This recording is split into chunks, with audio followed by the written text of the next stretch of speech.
அப்பன்னு சொல்றதுக்கு கொஞ்சம் கூட தகுதி இல்லாதவன் இந்த போட்டோல இருக்கவன். இவன் என்ன பண்ணானா, தான் பெத்த பொண்ணையே 14 வயசு தான் ஆகுது, அந்த பொண்ணை கெடுத்து சீரழிச்சு கர்ப்பமாக்குற அளவுக்கு ஆக்கியிருக்கான்.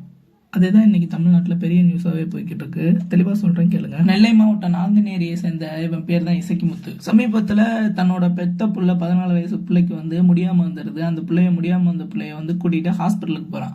ஹாஸ்பிட்டலுக்கு போகும்போது அங்க வந்து சொல்றாங்க, இந்த பிள்ளைய செக் பண்ணி பார்த்துட்டு அந்த பிள்ளை மாசமா இருக்கு அப்படின்னு சொல்றாங்க. சின்ன பொண்ணு மாசமா இருக்குன்னு சொல்லிட்டு உடனே வந்து மகளிர் காவல் நிலையத்துல வந்து அந்த ஹாஸ்பிட்டல் சேர்ந்தவங்க வந்து கம்ப்ளைண்ட் பண்ணிட்டாங்க. போலீஸ் அந்த இடத்துக்கு வந்து யார் இதுல ஈடுபட்டு அப்படின்னு சொல்லிட்டு விசாரிக்கும் போது தான் தெரிய வருது, தான் அப்பன் தான் இவ்வளோதையும் பண்ணியிருக்கான் அப்படிங்கிறது ஒரு ஷாக்கிங்காக இருந்திருக்கு.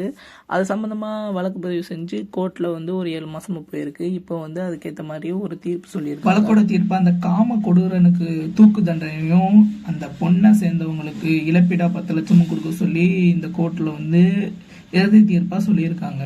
இதை பற்றி நீங்கள் என்ன நினைக்கிறீங்க? உங்களுக்கு என்ன சொல்லணுமோ அதை கமெண்ட் செக்ஷனில் சொல்லுங்கள். சேனல் பிடிச்சிருந்தா லைக் பண்ணி சப்ஸ்கிரைப் பண்ணிக்கோங்க.